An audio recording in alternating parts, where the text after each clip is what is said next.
पुण्यशीला माता की सदगति हेतु सत्संग का आयोजन है, गुरु का दरबार लगाया गया है। निश्चय ही ये सर्वश्रेष्ठ यज्ञ उनकी आत्मा की सदगति के लिए है। परमाराध्य ने 24/1/82 को कहा, कहने की कृपा की,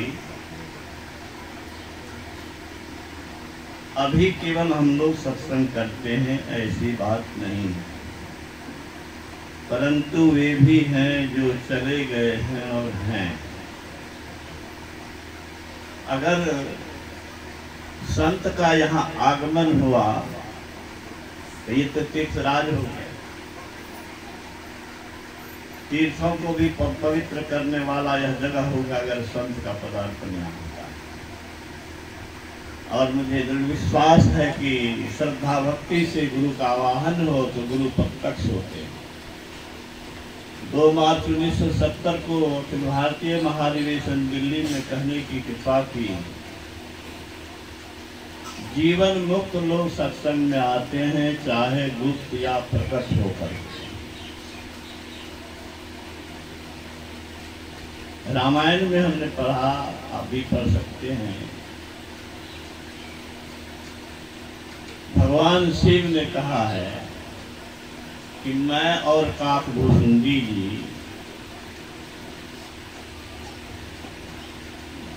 भेष बदल करके मनुष्य रूप में भगवान राम की बाल लीला को देखता था, आनंदित होता था, लेकिन लोग मुझे पहचान नहीं पाते। वही बात तो गुरु महाराज ने कहा कि गुप्त या प्रगट हो क्या है। इसलिए यह यज्ञ जिसमें गुरु का दरबार लगा, गुरु की वाणी, संतों की वाणी जो देववाणी है, और मैं मानता हूं कि परमाराध्य का एक एक वाक्य महामंत्र है, वेद मंत्र है। वेद मंत्र संस्कृत में है, भले ही यह भारतीय भाषा में है, लेकिन सिद्ध पुरुष की वाणी वेद मंत्र ही। वेद मंत्रों के द्वारा हम लोग लाभान्वित हो रहे हैं और इस महायज्ञ के द्वारा माता जी की सदगति में बल मिलेगा, इसमें कोई संदेह नहीं है। वैसे तो अपने पुण्य के बल पर स्वयं ही वहां उस स्थिति में होंगी। आप लोग सुने होंगे कि गुरु महाराज ने कहा था एक सत्संग में कि साधु वेश्यालय के बगल से जा रहे थे, उसकी मालकिन कह रही थी अमुक सेठ की पत्नी जो मरी है उसको स्वर्ग मिला कि नरक जाके पता लगा। महात्मा को आश्चर्य हुआ, वेश्या के यहाँ स्वर्ग नरक का ज्ञान कहाँ से हो जाएगा। प्रतीक्षा में रहा, जब लौट के आई तो कहा कि हाँ स्वर्ग हो गया। अब इसके आश्चर्य का और ठिकाना नहीं। वेश्या के यहाँ परीक्षित बातें कहाँ से कि स्वर्ग मिल गया। तो महात्मा ने जाके पूछा कि मेरे मन में ये आश्चर्य हो रहा है कि आपके यहाँ कैसे पता लग गया कि स्वर्ग मिला। हाँ, ये कौन बड़ी बात है जिसके मरने पर लोग शोक करते हैं, जिसका गुणगान करते हैं, जिसके लिए लोग रोते हैं। उनके सद्गुण उनके को स्वर्ग में नहीं मिल जाएगा तो कहाँ ले जाएगा। महाराज की जय। तो मैं तो वर्षों से उनके सद्गुणों को देखता आ रहा हूं। उनको तो सदगति मिलनी तय है। गुरु महाराज की भक्ति थी, भगवान कृष्ण के वचन के अनुसार स्वर्ग के विशाल सुख को भोग करके श्रीमान योगी के कुल में जन्म लेना और फिर पूर्व जन्म का संस्कार से आगे बढ़ना और किसी न किसी जन्म मुक्त हो जाना, उस राह पर तो चढ़ी हुई थी। हाँ, जो उनकी स्मृति में आज सत्संग हो रहा है, यही तो हम लोगों के लिए भी आने वाला है। हम लोग क्या करें, क्या करना चाहिए?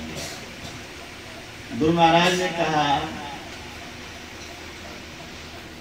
बच्चे खिलौने पाकर के खुश होते हैं, लेकिन जब उसकी बुद्धि बढ़ती है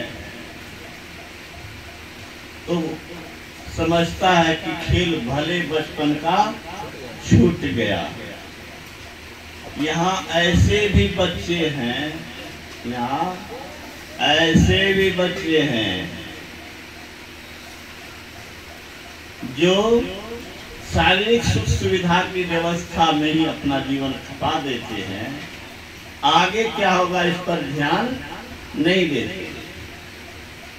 जाना है, जरूर जाना है, कहाँ जाना है पता नहीं, कब जाना है पता नहीं, न स्थान मालूम है, न समय मालूम है। कितनी चिंता की बात है। गुरु महाराज कहते इस बात को जो चेतते हैं वही सयाने हैं, जो नहीं से चेतते हैं, नहीं विचारते हैं, कुछ यत्न नहीं करते हैं, बचने की कोशिश नहीं करते हैं। मनुष्य शरीर सर्वश्रेष्ठ शरीर है और सर्वश्रेष्ठ शरीर से सर्वश्रेष्ठ स्थिति में न जाए, ये मनुष्य शरीर का क्या है? अपमान है। राइफल की बंदूक की बात ही कह रहे थे, राइफल से मच्छर को मारे दिए, राइफल का अपमान है भाई। मनुष्य शरीर से संसार के सारे दुखों को समाप्त करने के लिए ये मिला है हम लोगों को। सारे दुखों से को समाप्त करके अमर जीवन प्राप्त करने के लिए मनुष्य शरीर मिला है।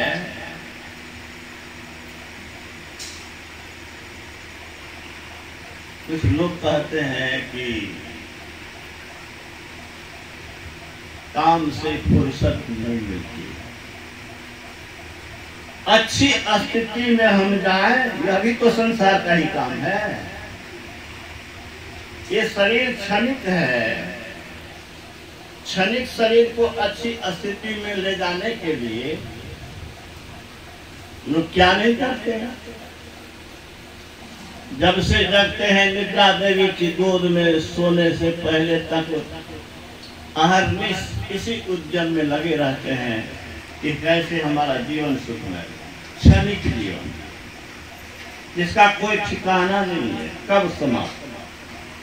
और इस आत्मा के अनंत जीवन के लिए हम अगर व्यवस्था नहीं सोचते हैं तो ये बुद्धिहीन है, इसमें कोई संदेह की बात नहीं है। इसीलिए तो भगवान श्री राम ने कहा,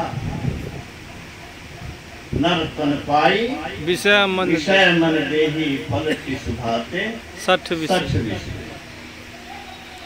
मनुष्य शरीर जो है साधारण शरीर नहीं है।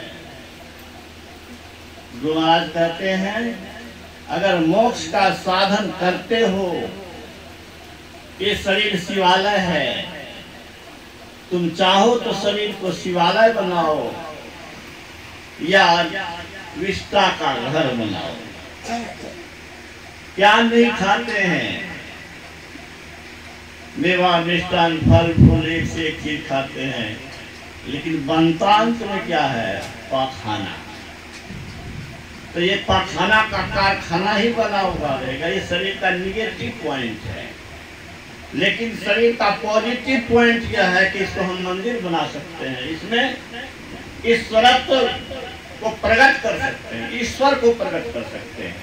ईश्वर तो सब जगह है, लेकिन प्रकट नहीं है। लकड़ी में आग है, छिपी हुई है, दूध में घी है, छिपा हुआ है। हमारे अंदर में भी ईश्वरत्व छिपा हुआ है। स्वामी विवेकानंद ने कहा, केवल मनुष्य ही ईश्वर बन सकता है। ईश्वर बनने का साथ मौका दिया, हम नरक जाने की तैयारी करें, हम इसी बंधन में पड़े रहें, इस दुख धाम में पड़े रहें,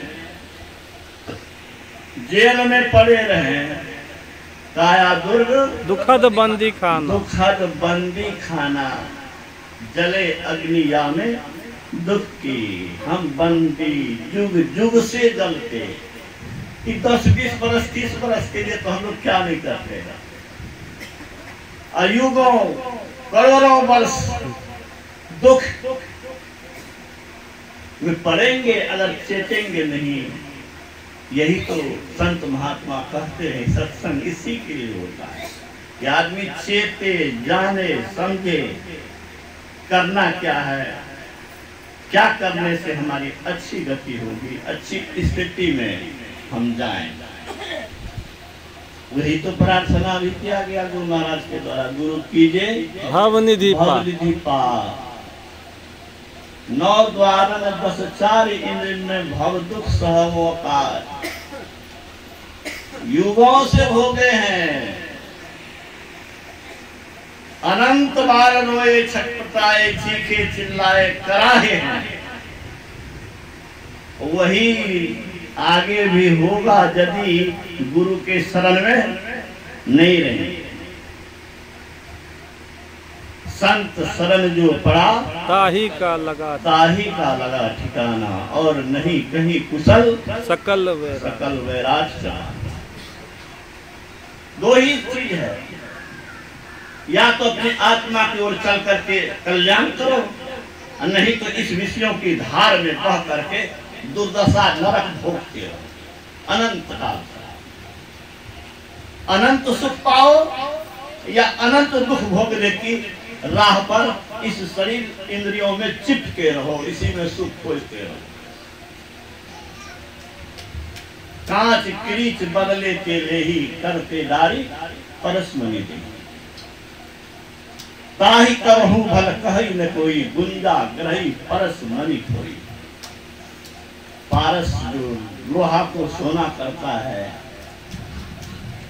ये संत वाणी जो लोगों को ईश्वर बना देता है। गुरु महाराज का चित्र भी है। अभी हमारे बाबा कह रहे थे, मैं इसको पूरा कर दूं। गुरु महाराज पलंग पर लेटे हुए थे, खर्राटा ले रहे थे, और खर्राटा ले रहे थे। अरे खर्राटा नहीं ले रहे थे, शरीर खर्राटा ले रहे थे, और वो देख रहे थे कि कौन आया, क्या भाव से लेके आया। प्रसाद जो चढ़ाया, मैं नजदीक में ही था, खर्राटा ले रहे थे। हम सोच रहे थे गुरु महाराज खर्राटा ले रहे हैं, हम ध्यान कर रहे थे। एकाएक जो सुना रही ना, उस उम्र में उनकी आवाज को सुनने के लिए संतसेवी बाबा मुंह के निकट कान को ले जाते थे, तब सुनते थे तो लोगों को सुनाते थे। लेकिन बिजली की कड़क जैसी आवाज, कितनी नीच लोभी लालची बहन को भेजता है प्रसाद लेकर। और मेरी वाइफ से जब उनकी बहन की भेंट हुई तो उन्होंने कहा कि मेरे भाई का उद्धार हो गया। महाराज की जय। गुरु महाराज ने उनके लिए डांटा, उनको क्या, उनकी दुर्गति को डांट के भगा दिया, शायद वही समझ। तो हम लोग साधारण पुरुष के शिष्य नहीं हैं, साधारण पुरुष की बात नहीं सुन रहे हैं। अरे डॉक्टर की बात सुनोगे तो डॉक्टर बन जाओगे, अमर पुरुष की बात तो सुनोगे, अमर पुरुष के राह पर चलोगे तो अमर बन जाओगे। क्या चाहते हो? इस शरीर का दुरुपयोग करोगे, सांप बिच्छू कुत्ता की जोनी में जाना पड़ेगा, नहीं तो संत के छत्र छाया बनी रहेगी। फूल फेंकते हैं सुगंधी हाथ में रह जाता है। आप संतों की बात सुनते हैं, उसका सद्विचार का सुगंध मन पर रह जाता है, वही संस्कार बनता है। वही संस्कार अगले जन्म में भक्ति किए बिना आपको चैन नहीं मिलेगा। सबको कहाँ सत्संग नसीब होता है? सबका मन सत्संग में जाने के लिए विह्वल कहाँ होता है? मन कहाँ ललचता है? जो जिसके अंदर में वो सत्संग का, संतवाणी का छाप है, वह सत्संग में जाने के लिए तरसता रहता है। और जिस दिन सत्संग नहीं मिलता है, हमारे ये संजय जी कहते हैं क्या कठोर सत्संग नहीं है, तो सत्संग खोजता रहता है ये दिल। बकवास की बात करने वाले के सुनते सुनते कान कचरा घर बन जाता है।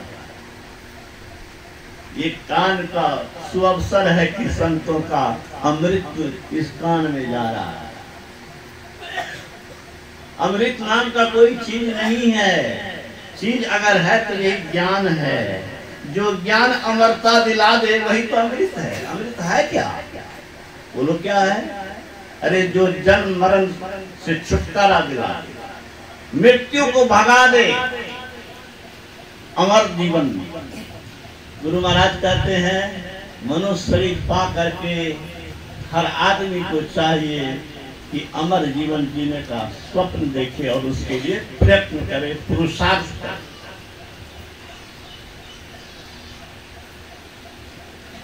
अभी भगवान राम के उपदेश को आपने सुना, नर्तन भव बारिधि का बेरो सन्मुख मरुत अनुग्रह।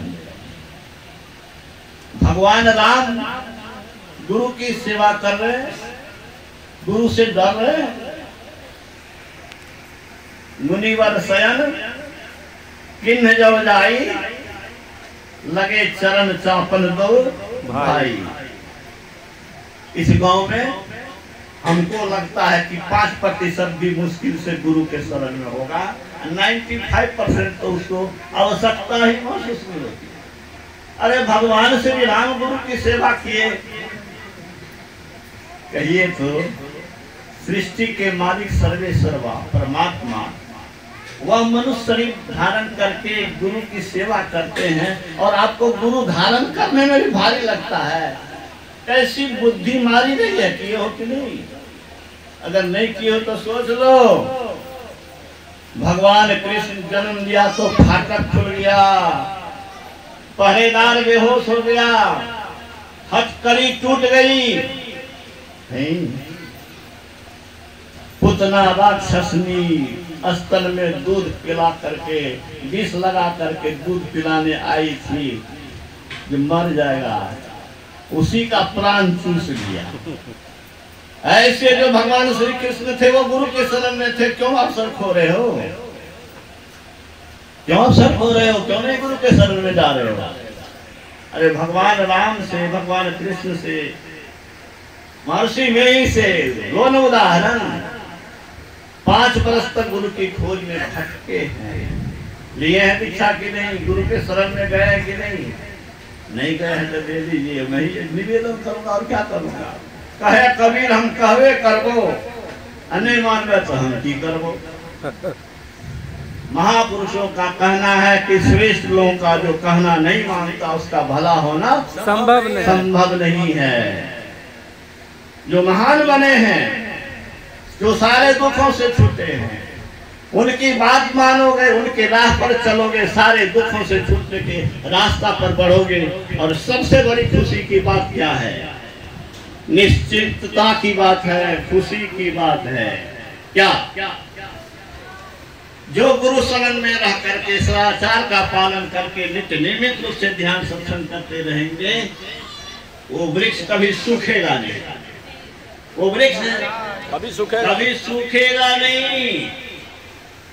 खेत जोत को छोड़ दो, तेरा जोतना बेकार हो जाएगा। पड़तिया गया, फिर वैसने।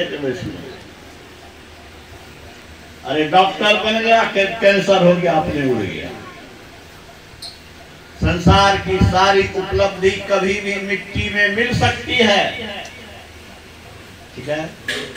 लेकिन गुरु दरबार में किया हुआ काम, गुरु के निर्देश पर किया गया काम, ये काम आपको अमरत्व दिला के छोड़ेगा, किसी न किसी जन्म में बुद्ध और महावीर बना के छोड़ेगा।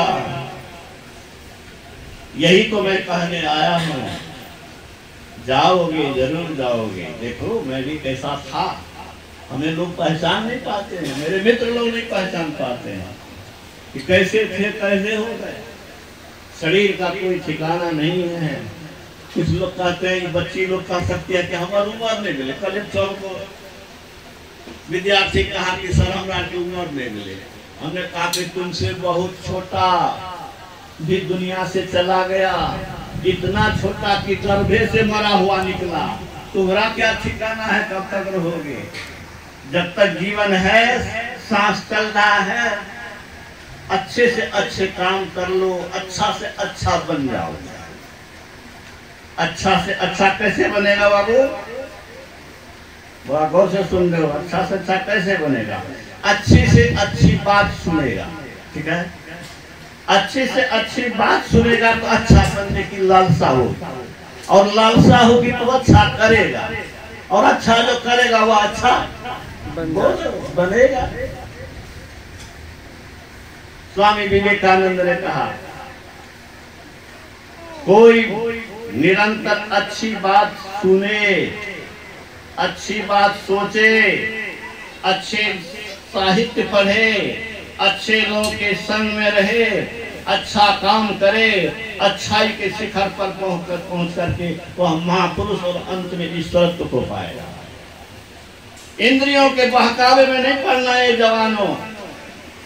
ये इंद्रियां ललचाएगी भोग के लिए। कभी कभी तेरा मन तेरे ऊपर हावी हो जाएगा, गलत दिशा में चले जाओगे, लेकिन मन पर नियंत्रण रखना, इंद्रियों पर नियंत्रण रखना। कोशिश करो, पुरुषार्थ करो, लड़ो, मन से लड़ो, इंद्रियों से लड़ो। इनको पराजित करने का संकल्प लो कि मैं तुझे पराजित करके छोड़ूंगा।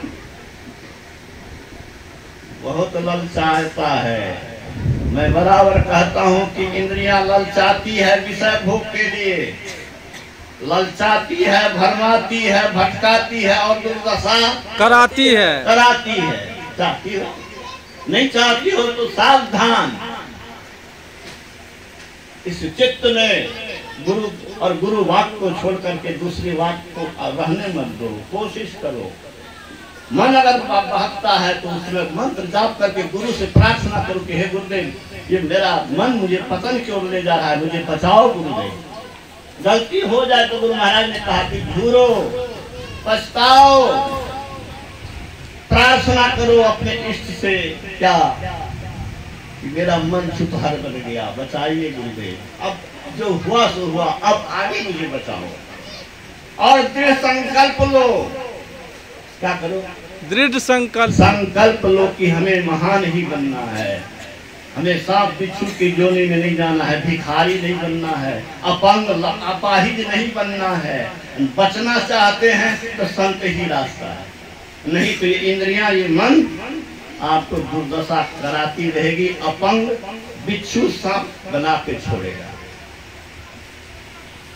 इसीलिए मैं कहता हूं कि जो दीक्षित नहीं है, जो संत शरण में नहीं है, जो संत साहित्य अपने घर में नहीं रखते हैं, सब दिन ये बात सुनने को नहीं मिलेगी। कल यहाँ फिर सत्संग थोड़े होने वाला है। सत्संग आप अकेले में कर सकते हैं, संत साहित्य रखिए, संतों की वाणी को पढ़िए। संत सब पर नहीं अकेले में सत्संग होगा। संतों की वाणी संतों की प्रतिमूर्ति है, संत की वाणी से संतों की आधी मुलाकात होती है। गुरु महाराज ने कहा, अरे संत के निकल जाते हैं, उनकी बातें न सुनते हैं, बात तो पुस्तक में है, वो पढ़िए तो आधी मुलाकात हो गई। गुरु महाराज कहते हैं आधी मुलाकात क्या कम है, रत्ती रवा भी संग हो जाए तो अहो भाग्य। अपने का सत्संग नहीं करू, संतवानी राखू, पोतो पोती का कहियो कि पढ़ तनु की है, पढ़ते तकी है तो मन न रुचि जाके अरे बेटी से। गुरु महाराज ने लिखा है कि मेरे पिताजी रामायण पाठ करते थे, उनके आंखों से आंसू बहते थे, मेरे मन में होता था कि क्या है इसमें जो रोते हैं।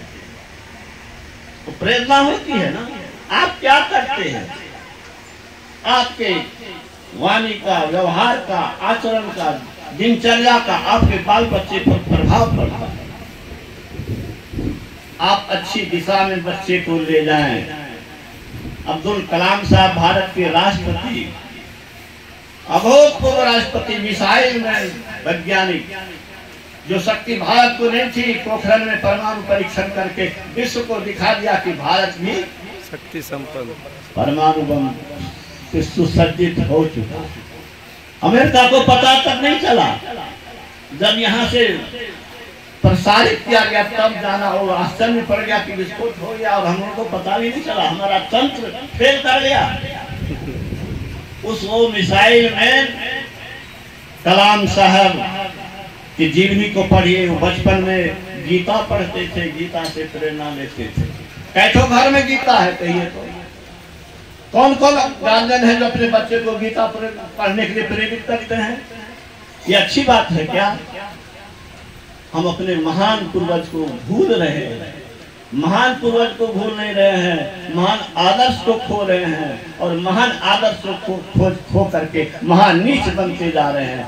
भारत नारकीय स्थिति में पहुंच गया था, और अब अगर उत्थान भी हो रहा है तो संत की कृपा से हो रहा है। 19वीं सदी में संतों की बाढ़ आई, देवराहा बाबा से लेके आचार्य श्री राम शर्मा से लेके हनुमान पोदार से लेकर के कितने संतों का नाम गिना है, स्वामी विवेकानंद, स्वामी रामतीर्थ, महात्मा गांधी जैसे महान महान, महर्षि अरविंद, महर्षि रमन जैसे कितने संत हुए। उन संतों ने भारत को सुधारने का संकल्प लिया है। मैं उस पर ज्यादा समय नहीं देना चाहता हूं, लेकिन आपको मैं बताता हूं कि रामायण सीरियल अगर बना तो हिमालय के संत ने आकर के प्रेरित किया है इसको, रामानंद सागर को। श्री कृष्ण सीरियल बनाने के लिए हिमालय के संत समाधिस्थ जो है वो सहायता किए हैं और प्रेरणा दिए हैं। घबराओ नहीं, सरकार नहीं चाहती थी इसका प्रसारण, लेकिन सारी व्यवस्था हो गई।